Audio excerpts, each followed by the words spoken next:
Welcome back to Cape Town. We're now talking to Ismail Momoniat. He is Deputy Director General, Tax and Financial Sector Policy. Ismail, thanks for your time. It's late in the day, but we're talking about a very important aspect. Now, when I read through the numbers, and I must say I scanned because there's so much to read today, we look at 9.5 billion in tax revenue for taxpayers. How equitable and fair is that tax relief? That 9.5 billion that you refer to is relief on personal income tax. Sure. So that basically deals with fiscal drag, so the effect of inflation, and a bit more than that, so there's real relief. So it's a question of just leaving taxpayers a bit better off than where they were before. The equity is not in that. Perhaps it's more in the fact that the capital gains inclusion rate has been increased. Right. For example, that could be more of an equity issue. Okay, thanks for the clarification. Let's talk going over about the tax proposal in this budget. Now, as I said, there are a lot of numbers that have been flying. In terms of what's new, just give us a sense. I know many people would have caught on the increase in spirits and BI and all those other kind of the sin taxes as usual, but there are many other proposals here. Just consolidate them for us and give us a complete picture. Yes, look, I think that in terms of the big number on tax relief, it's personal income tax. So it's the current tax. We just adjust the band slightly for inflation and a bit more.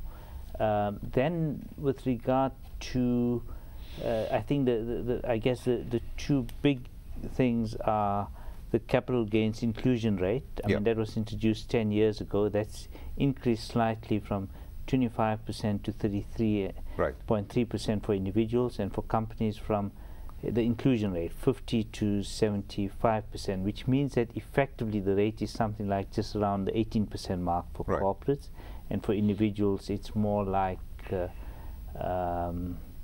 know, it depends on the marginal rate, but it's kind of just over just about 12%. Right. Sorry, 13.5%. 13.5%. Okay. Okay. Let's talk about one of the big omissions in this budget. As I mentioned to your colleagues in our previous discussion, it's the whole issue around exchange control. Some are saying that this was an opportunity for government to completely do away with exchange controls. Government said nothing about it, or did I miss something? Why do you think they're omissions? But no, remember we've made major proposals the last few years.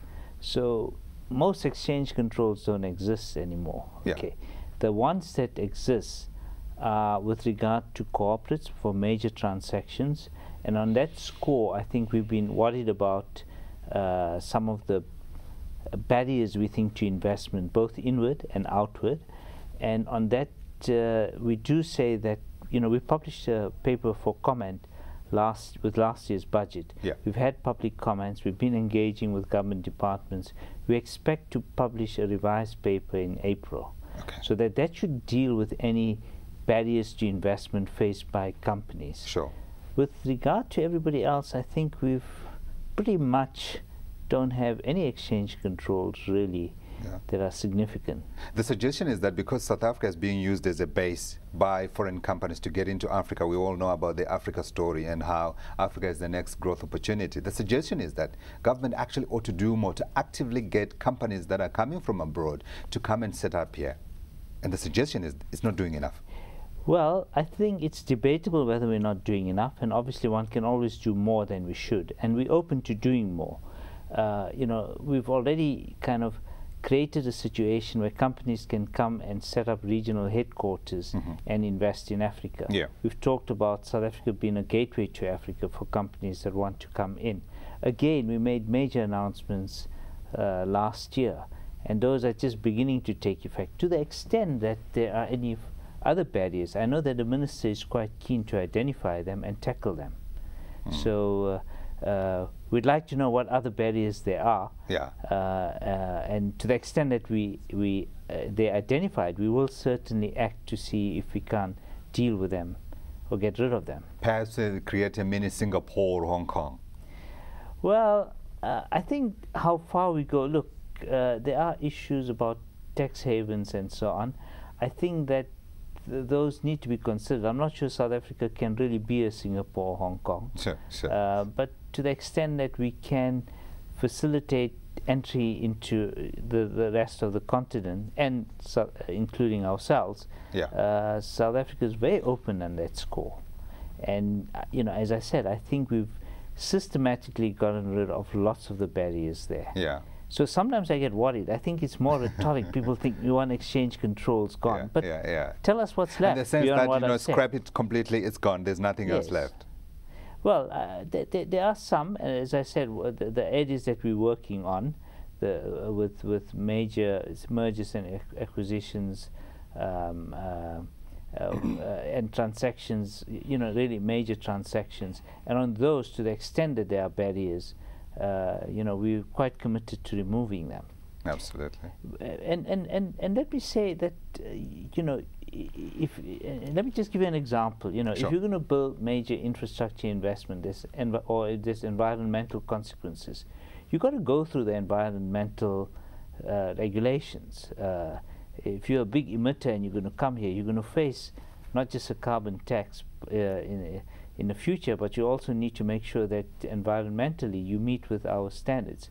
If there's competition issues, you've got to make sure that you get through the Competitions Commission. So some of those laws are there for good reason. And I think we need to be clear, those are not the barriers we're talking about. Those things you expect anybody to comply with, they're good practices. To the extent that there are undue barriers, clearly I think, as I've said, we're quite committed to dealing with them. Indeed. Ismail Momoniat, Deputy Director General, Tax and Financial Sector Policy. Thanks very much indeed for joining us this evening. One quick comment. I'm being told by studio we need to. We already have a mining royalty tax, so that is also not an omission. And I think my colleague explained some of it may be in the domain of proposals within the ANC, but to the extent that we've got a good regime for taxation, I mean, there is effective taxation of the mining sector already. The question might be, should it increase or not? That might be more the issues that's outside the debate, but indeed, it's not an omission. Ismail, thanks very much indeed for your time.